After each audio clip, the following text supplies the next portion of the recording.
All right, for our listeners tuning in on YouTube, this is the third part of our 2024 offseason discussion. We're going to look at a trade that the Ottawa Senators made on day one of free agency, and that was sending Jakob Chychrun, who is a pending UFA, to the Washington Capitals in exchange for defenseman Nick Jensen, right-handed defenseman, who has 2 years left at slightly over $4 million a year. Ottawa's saving about $550K in cap space with this trade, so not a lot. And they also received Washington's 2026 third round draft selection. So they now have three third rounders in 2026, baby. Can't wait. Uh, but all that to say, with discussions that, or at least reports that Steos was looking for a first, second, and high prospect. I would not describe this trade as meeting those thresholds. Now, obviously, you can never expect to get exactly what a guy's looking for in a trade. But you know what? I'll reserve my comments for now and pass this off to Matt. And Matt, what was your opinion on this trade when it went down? I saw it and I thought that, you know what? Good. It's over. Um, I I didn't like the Chychrun fit on the Sens whatsoever. And I actually remember being quite high on Nick Jensen prior to him re-signing with the Capitals. Uh, I am aware he had a down season, but like quite frankly, the Capitals were dragged into the playoffs by Charlie Lindgren. They were not a good team last year, and nobody played well. Uh, you know, like that's just factual. Um, and then somebody was I can't remember who it was on Twitter posted, some side by sides of Chychrun and Jensen, and Jensen's defensive results were much better than Chychrun's last year, and that's kind of saying something. Uh, because I personally would give up 30 of those points that Chychrun chipped in. I know it was 40, but I'm just saying, let's say Jensen puts up 10 points, but is more defensively sound and provides a solid partnership with Thomas Chabot. I'm fully for it. The Jakob Chychrun project didn't work. It did not work at all. He couldn't fit on the right side, and you went to get him specifically for that. That's tough. I think you were not going to get the same value you paid for him, and it's just a sunk cost. So you just have to rip that band-aid off. It's similar to Brandstrom. This is a new GM. He doesn't have the hangups of like, well, I don't want to lose the trade. Um, you know, he can just rip the band-aid off and say, all right, I want to balance the defense. I think bringing in this guy who sure had a down year, but has 2 more years of under contract will provide our defense a more beneficial equality around it, as opposed to like there were times that I watched Jakob Chychrun and I legitimately did not think this guy knew how to play defense. Um, because he just looked lost. So I know a lot of people dunked on this trade, and that's fine. But I think the opportunity to actually get a solid right shot defenseman to play with Thomas Chabot is a win in and of itself, that you then have the opportunity to get the best version of Thomas Chabot, because the best version of Thomas Chabot beats Jakob Chychrun's best 10 out of 10 times. It's not close. Thomas Chabot can actually defend. And I just never saw that from Jakob Chychrun. So to me, I kind of look at this trade as it's a wash. It's over. It works out for both teams, even though some might dunk on it. That's cool. That's fine. But I look at it as you just got an upgrade for Thomas Chabot. Therefore, that's a massive win for me.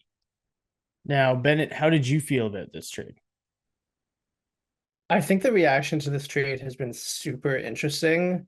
And I think that the biggest disconnect I'm seeing is that I believe that there are Sens fans out there who don't understand what Jakob Chychrun is and what he was expected to do and what he actually did as an Ottawa Senator. Now, I wanted to touch on something you said in the intro there, Matt. You said that Steos had an asking price of a first rounder, another pick, and a prospect, basically. Um, that was pretty much the asking price that Arizona had when they were looking to move Chychrun when the Sens acquired him. And you'll note that the Sens paid less than that to acquire Chychrun. So this is two moves in a row in which Chychrun has been sold at below expected value. And I think that should tell you something if you're an Ottawa Senators fan. And I think that if you'd watched him in his 82 games as an Ottawa Senator this season, you would understand as well why the return was Nick Jensen and a third round pick. Jakob Chychrun is a player with a lot of high end skill. He has a fantastic shot. He's really good on the power play. He, he's a guy who scores goals from the back end in a way that no one else on the Senators roster really did. And because of all those things, he's a player that flatters to deceive. But if you watch his full game, and not just the power plays and not just the highlights, you'll see a guy who doesn't often know where he's supposed to be defensively, who is an absolute mountain of a man who gets routinely bullied in the back end by guys usually smaller than he is, just showing a lack of effort and drive. I don't want to infringe on a guy's character because I've never met this man in my life. But I think this is the second time that he's left a team after sort of indicating that he didn't have a lot of interest in re-signing there, despite being seemingly on board with things not that much earlier. Chychrun was super positive about being in Ottawa. He seemed really happy to be here. Sens fans were happy to have him here. But as soon as things took a bit of a southward turn, he sort of immediately cooled off and was like, oh yeah, maybe trade me, basically, if we all interpreted his comments at the end of the season that way. And he was a -30, guys. He had the same plus minus as Dominic Kubalik, and he also scored goals and stuff, which Kubalik did not. So that you have to be really bad to have 41 points and be a -30. Now a lot of those points might have come into power play. But he did not have a great year, but he had, in some cases, a year that looks good on paper if you don't look at anything else that happened around it. And I think that's why Sens fans have a hard time with this. But you have to understand Jakob Chychrun is a left-hand D that we're playing out of position on the right-hand D. And listen, when we acquired him, I said it, Matt said it. We said, hey, great players can be great in whatever position. They'll make it work. You know what? Maybe Chychrun isn't a great player because he didn't make it work. And as a left-hand D, he did not pass Chabot or Sanderson on the depth chart. And as a right-hand D, he did not complement the games of either player. Him and Chabot were not an effective D pairing. They want to do the same things too often. And whereas Chabot, like you said, is a more promising, sort of reliable two-way player, Chychrun is kind of like a one-way player. And I think that I'm really curious to see what Chabot will look like with someone who's a more responsible stay-at-home kind of right-hand D on his other side. I think I'm really interested to see where that could go. I did not have a problem with the return of this trade, and I think that people need to think long and hard about what kind of player Jakob Chychrun is and what kind of tenure he had in Ottawa, because I think you'll find that it perhaps was not as impressive as it initially looked. So for me, I have a slightly different perspective. I think it's fair where you're coming from. For me, the only reason why I peg this trade as, I wouldn't say downright awful, because they have a player who, if he regresses to his previous season, will be a hell of a defenseman. The season prior to this past one with Washington, he was a defenseman who you could rely on to play heavy 5-on-5 minutes and be a defensive stalwart and also play penalty kill. But then this season, he wasn't great offensively at 5v5, had only 14 points. He was fine at 5v5 defense, but really didn't do well on the penalty kill this past season. And he's a guy, if you're a stay-at-home defenseman, that's what you want them to be good at. So I hope he regresses back to his previous season and ends up playing really well, because that'd be great. But I guess my biggest issue wasn't so much that Ottawa traded for Nick Jensen and a right-handed defenseman. Like, that's fine. It was more so if you looked at a guy like Sean Walker, who was signed by Carolina. He was signed for under the number that Nick Jensen is being paid, at just a tad over 4 million. Sean Walker is a guy they could have gotten for no assets in free agency and flip Jakob Chychrun for, more futures that they could use to upgrade the team in another way if they have a good season, or if another guy becomes available before training camp that they see as a guy who can upgrade their roster. Then you have more futures that you can flip. So to me, it was like, even if it doesn't move the needle much, say they don't get a first back, but instead of Jensen, they get, a second round pick and, I don't know, like a B level prospect. That's still more valuable to me, and then going after a guy like Sean Walker in free agency, than to just trade your best trading asset for the right-handed defenseman and a third 2 years from now. I get it. Ottawa needed a right-hand defenseman. To me, it was just a little surprising, because this year there were actually a number of decent right-hand defensemen on the market. I know there's some spots that some of these players would rather go than Ottawa. I can appreciate that. But I feel like, you up how much you're offering to a player, they will start to think about that. And if you had offered 4 million to Walker, I think he ended up with 3.6 with Carolina. I think if you offer him 4 to come to Ottawa on the same term, maybe you have Sean Walker back there. You trade Jakob Chychrun for a couple draft picks or a draft pick and a prospect, and I think you come out looking better than what happened. And it's just because Jensen's already 33. He's going to be 34 by the time the season starts. You have him signed through his, year 36 season. So it's kind of a gamble for me, because it's like, okay, is he going to go back to how he played the previous season?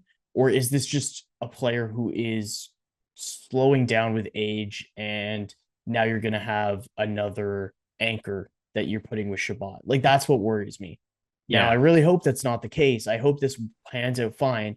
But to me, it was like, to me, it didn't need to be Chychrun for your need. It could have been, get that need in free agency in a guy like Sean Walker, trade Chychrun for assets that you can then use potentially to go after another player if there's someone out there on the market who can improve your team. Whether that was on the table or not, we'll never know. It is what it is. But to me, it's just the asset management could have been done better with this trade. But that's my ramble. I mean, I hope he does return to form, be a stable, stay-at-home defenseman for Shabbat, because he needs that. And we roll. I think, and Bennett may be ready to make the same point. I think, and it could be lip service from Staios, but I got the sense from his comments that upgrading the defense on the right side just wasn't an option through free agency.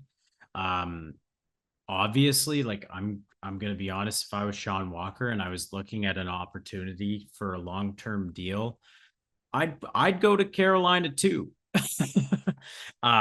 Especially if $250,000 is the difference. Like, it's not really a difference.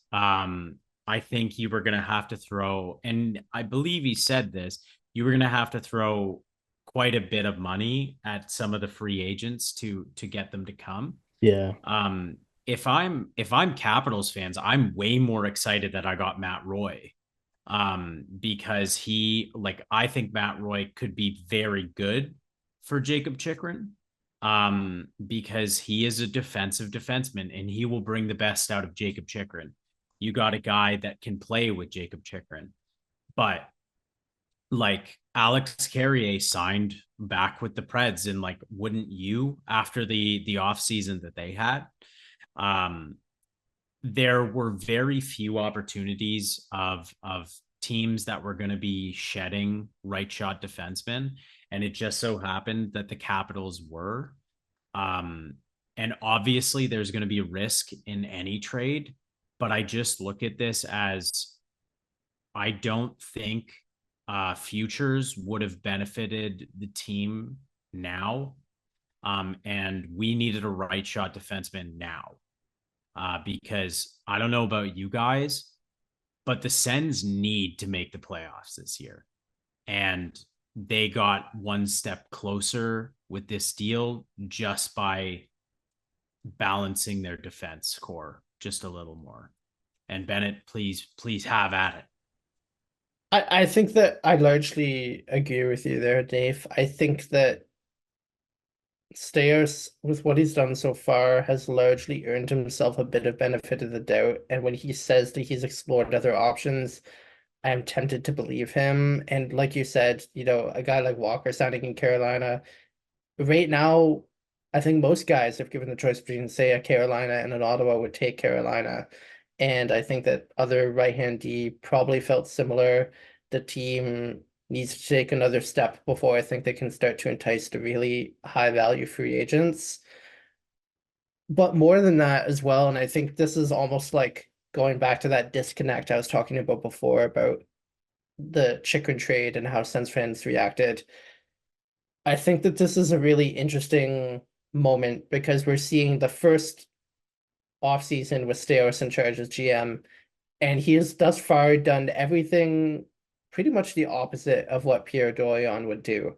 He's not name chasing guys, he's not overpaying guys that Sens Twitter have been begging us to go sign or trade for.